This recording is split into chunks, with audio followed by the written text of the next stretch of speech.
What's up, guys? We're out here at Wind Rock Shooting Range today, and if you hear a little bit of gunshots, that's the reason why. We got Luke with us. Tell him your YouTube channel. Lethal Luke on everything. Lethal Luke on Instagram. Lethal Luke on YouTube. I'm banned from TikTok, so that's it. Instagram, YouTube. You find me, Lethal Luke.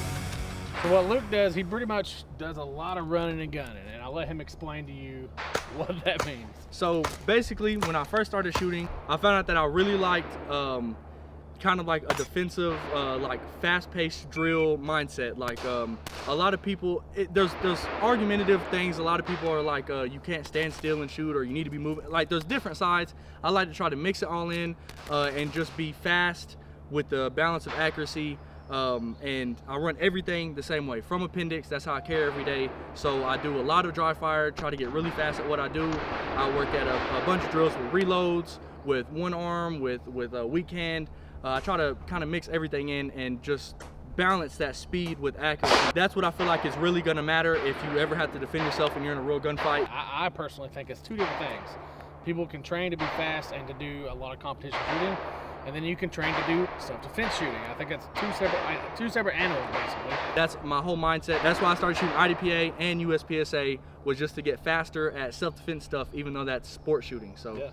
So we're here today to let Luke teach us how to shoot faster. Also, just a quick announcement before we even get into anything, dsmgear.com is my website I just started. Go on there, buy a t-shirt, get entered in the giveaway. I got 3 winners, a couple $100, and a Glock attachments kit. Go on there, you just gotta buy 1 t-shirt and you're entered.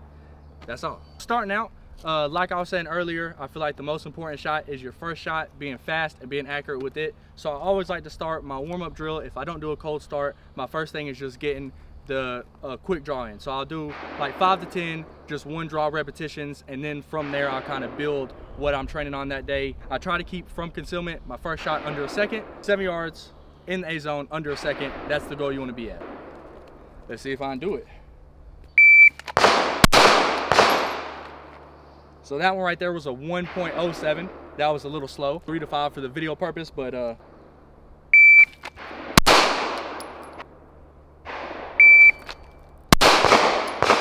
that was a 114, that was a bad grip. So that's what I do, kind of start off, get you warmed up some.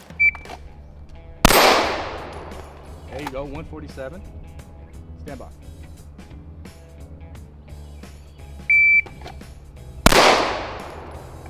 That was a 137.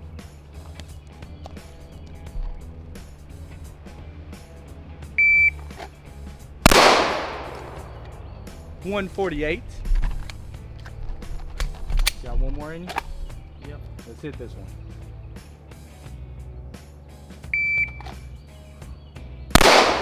Bad grip. 202. What are you doing? That was a bad grip. Really helped me is everything until you're here is excess movement. You want to get that out of the way as fast as possible. Like, this needs to be, I call it like the 90-20 rule, is what a lot of people say.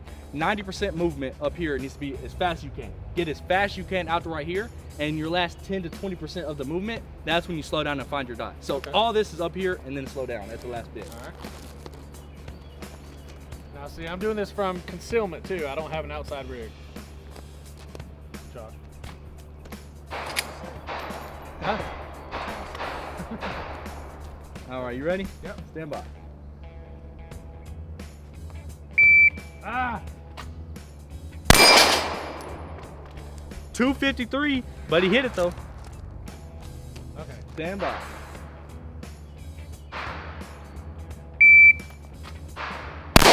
Ah!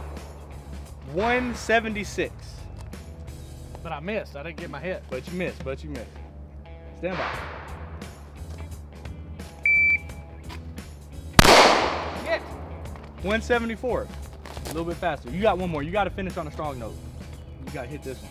Stand by.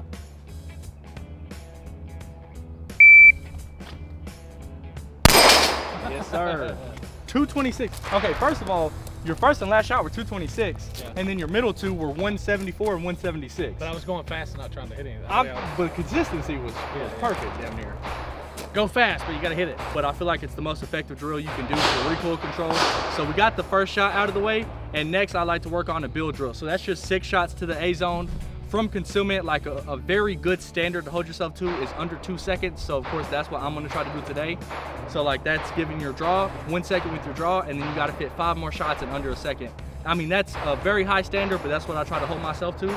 Again, 7 yards in the A zone. Let's see what I can do.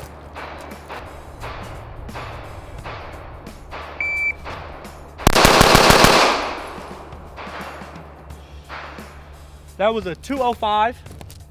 I think I had one a little high out of the A zone though. Let's run that one more time.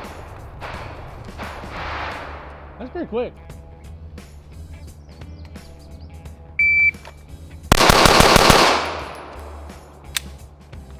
There we go. That was that 192. That's under 2 seconds. Now, my first shot, just slightly out of the A zone. All the other ones were in. Our target's kind of shot to shit, but I just could tell my first shot was a little out to the right and all the other ones were low A zone. So that one felt good, 192. Under that 2 second drill is very high standards. And that's what I try to keep myself at least. I want everybody to see that we got a fresh target over here, and Josh is going to do the bill drill, 6 rounds, under 2 seconds, hopefully. How you feeling? That's fast. I'm gonna try it. I can't guarantee anything, but we're gonna try it. I believe in him. I believe in him. You ready? I'm glad somebody does. All right, stand by.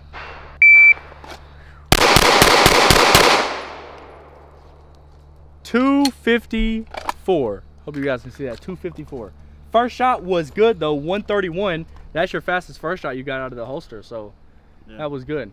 4 in and then 2 just right above, so he had some good hits too. 254. You wanna try to run it one more time? That's right. All right, bill drill under 2 seconds. Last one was 254. Let's see if we can speed it up some. Stand by.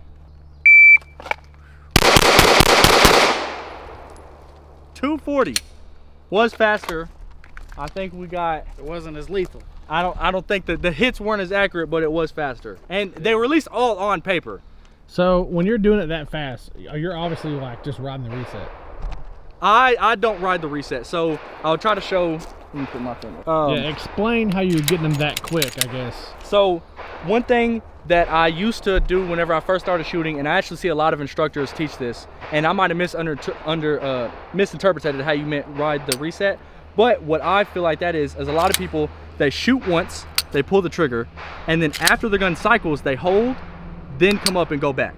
Yeah. So that's what I don't do. What I do, because I could break it down how it's faster, just trust me, it's just faster to do it this way. After that gun cycles and I shot, I let go, then get back on the wall. So after it cycles, I let go all the way, come back on that wall and shoot again. So you literally do the opposite of what everybody's ever said. Yes, I've seen a lot of instructors just do that hold it, come back up and go back down. I kind of like slap the trigger. I still, if I don't find my dot, I still am like holding on the wall for that like what 1/10 of a second or whatever it is until I do find my dot. But yeah, that's how I do it. Modern Samurai Project, if you ever watch his trigger discipline video, Modern Samurai on YouTube, that's where I got that from, and it's definitely helped me out a lot, shooting faster and being a little more accurate with it. So that's how I do it. That's literally the opposite of everything I've ever heard. All right, so we're gonna try what Luke said. I'm gonna try not just riding the reset like I normally do. That's what you do, right? Yeah. So I mean, that's what I've always been taught. I'm gonna try to slap it.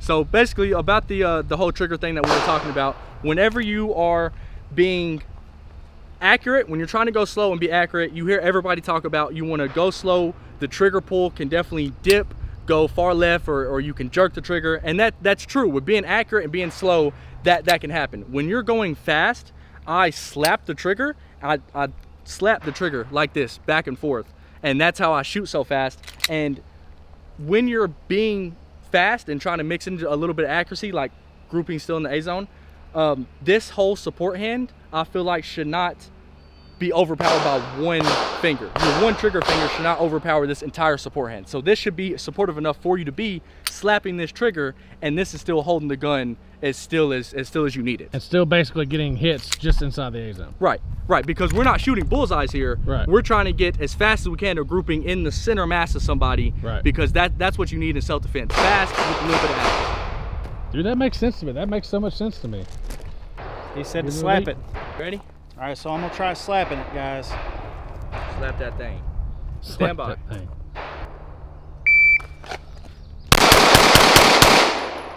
It's so hard. That's what she said. It is so hard to transition. 257.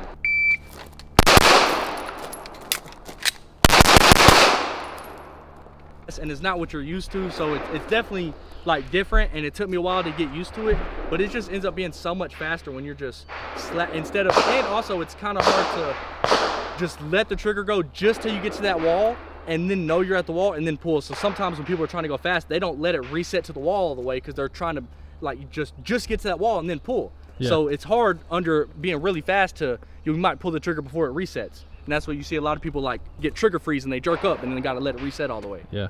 I'm gonna try to do it. You all right, Big Josh is about to slap it. Let's slap it. You ready? Stand by.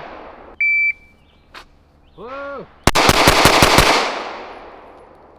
I think it was definitely faster. I don't think it was anywhere where I was aiming. So let's take a look. So his first shot, we won't look at his overall time because his first shot was so he messed up. So his first shot was a 228. But if you start to look at these splits, 21, 19, 18, 17, 15. So like as he was starting to like slap it, he sped up compared to, did you even do a bill drill earlier? No. I don't think he even did one. No. But he definitely sped up towards the end as he just started.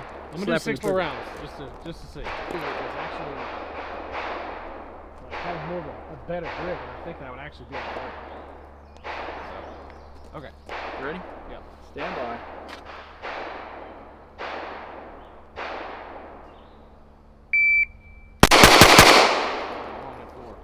But if you look at him, let's look at where he hit. Yeah, and that's a palm size grouping. So how quick is it? 20, 18, and 17. So ideally, whenever you're getting up into really high standards, there's so much to factor in based off how fast your draw is. But really anything from a 15 to under 20 or around 20 split times is great. That's what you want to stay at. And so he had one at 20 and the rest were under 20, and that's what you want to be at. See, I think the difference is shooting for competition and shooting for self-defense. I'll be honest with you, when you're in a self-defense situation, you ain't trying to you know, make sure you're literally just gonna pull that thing out and go as fast as possible anyway. I think, you know, as long as you can get good hits and you can see the guy, you're gonna put as many rounds on him as possible. And you're still gonna do what you practice over and over again, but you're gonna be in such a rush that you are just trying to get off as many as you can. Yeah. So even if you do practice the same thing over and over again, you're still just gonna try to do the fastest way you can do that. Yeah, I agree. And you'll probably just end up slapping the trigger anyway. So my problem I was doing before, I have always done, you know, the trigger reset thing. So I've never really, I guess when I've practiced that, it's been easier to hold the grip that I was having versus having a really strong grip. So what I did in this one, the first one I didn't have as many on target as I'd like to, but I was going really fast. And that I realized I need to get a stronger grip. So when I got a stronger grip and I still went fast, I got them all on target where I was aiming at. So that makes sense to me. I'm glad my 2 cents helped out a little bit. Yeah. All right, guys, so what we're gonna be doing next is reloads. You know, in competitions, reloading is actually really important. And in self-defense, reloading is really important. In my opinion, I think you should always have that in mind and learn how to do it. Now, he reloads a different way than I reload because of the way he carries. We'll let him explain to you the way he carries and we'll go from there. All right, so of course I carry from appendix and I have a sidecar right here on my reload. And the idea of the reload is you kind of find your space, your workspace, exactly. So whenever you come out from the reload, you're empty, you're dry from out here, bring your gun in. I always put my elbow in the same spot. Like when I draw, I always reach for my belly button. It's a natural point of index. It's always gonna be the same way. I always grab, and I grab a full shirt. I don't ever do like the thumb thing or whatever. I always grab a full shirt. That way I know I have a hold of it. You might miss the bottom of your shirt. There's plenty of ways people draw. Belly button is gonna be there every single time. I know where that is no matter what. Same thing with this. Elbow comes into my side, so it's there every time. Clear the garment first because that's the most difficult thing. So all my focus comes to clear my garment, come down, reload, push out. And so I'll demonstrate that how I'm gonna do it after. If you want to talk about how you carry. So the way I carry the NorthCoastTactical big dude holster. I carry appendix, but I can't carry a sidecar like that. The way I have my reload is I have an extra mag in my pocket. And it all depends on what you're wearing. Sometimes I wear a Neo mag and it's in the front pocket. A lot of times though, I'm wearing these 511 shorts, or I think these are 511. I have a bunch of different companies that do the same thing, but they have pockets over the corner of like where your billfold pocket would be at or whatever. And this is up here in the corner. So this is where I always keep my extra magazine. And it kind of keeps it not being able to be down here, but it's in the back. So a little different, still same thing though. You want to actually do the reload and everything. So we're gonna run the drill. This is the fast drill. We have a fresh target, draw, 2 to the head, reload, and 4 to the body. Ooh. And the time for this is 4.5 seconds from 7 yards. Again, you can do this from 5 yards as the standard. I try to keep everything at 7 yards. It's a little bit further than 5. This is supposed to be done at 5. We were gonna do it at about 7. Yeah, 4.5 seconds is what I'm gonna try to keep mine at. That's just my standard. I guarantee I'm gonna be slower than that. Let's get it.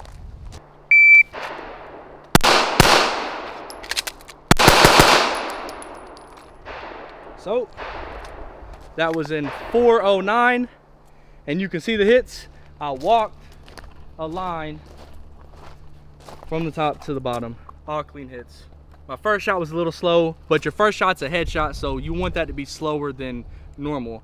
For this drill specifically, you have a smaller target, it's a headshot, so it's just a slight bit slower than if I was going for the body. I'm really, really bad at reloads, but it's something you gotta practice, right? Embarrass myself on reloads. Here we go. Let's see what we can do. Are you ready?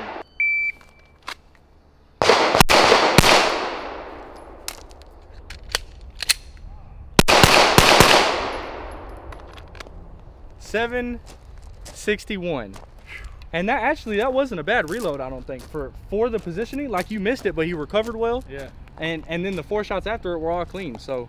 So this is my first one here. I think. Missed his headshot. And then that's the second one. And then I got the rest of the 4 in the body. But, like I said, so many things can happen with a reload. So many things can happen for the reason to have a reload. First of all, your magazine can mess up. And I think a lot of people think, oh, you're carrying extra magazines for extra ammo. Well, yeah, sort of. But for the most part, I carry it just in case your magazine messes up. And it happens a lot. You get old springs, magazine could be shot out of the bottom if you're actually in a gunfight. Nah, I carry the sidecar just for the same exact reasons. Everything you said is how I feel too. Yeah. Never know what's gonna happen, so always train for the unexpected, I guess. Be ready. But like I said, training for competitions and training for self-defense are completely separate things in my opinion, but they can come together. Yep. Help each other. If you look at it like how I do, I think the thing that helps me the most is fundamentals, like stuff like transitions and stuff, because whenever you have a full stage of 10 targets, when is that ever going to happen? Like, it's not the movies. You know, you're never going to be... Not John Wick. I guess it has happened before, and it can happen, but the chances of you getting in a gunfight and then also it being against 10 people are already so low. Yeah. That's never going to happen. So as far as that, it's really more of a game. But then of course, like, the fundamentals is what helps me. So that's where they kind of intertwine, but then they're completely different as well. So it's so funny because I think there's so many people out there that they either do one or the other. They either do self-defense or they do competition. You're actually putting them together. There's a lot of people I know cool. that don't even carry that shoot competition. And I think that's crazy. That's insane to me. There's YouTubers that we know that are really big that don't carry a gun. Just throwing that out there. So anyway, all right, Lethal Luke on YouTube and Instagram, and don't forget to go check out dsmgear.com. We got a couple t-shirts posted on there. If you buy one, you get entered to the giveaway. I also got Coors belts on there coming soon this week, so by the time you're watching this, they should be posted, and it's what I use. So go on there, check it out, and enter the giveaway. One thing happened to we actually shot a bug match out here at Windmark Shooting Range today. That's why we're out here. And I figured he can shoot really fast. Why not throw that on the channel and actually shout out his channel too. So go check him out, subscribe to his channel, give him some love, buy his gear. That's the most important part, right? Help support us. Thank you. All right, guys, that's all we got for you. Check out NorthCoastTactical and the big guy holsters, big dude holsters, and tuck holsters. That helps out a lot. You can also go to Ballistic King and find our merch. You can also go to US Law Shield and use the promo code BDGG. That helps us out a lot. That's all I got for you. Stay vigilant. Peace. Stay safe.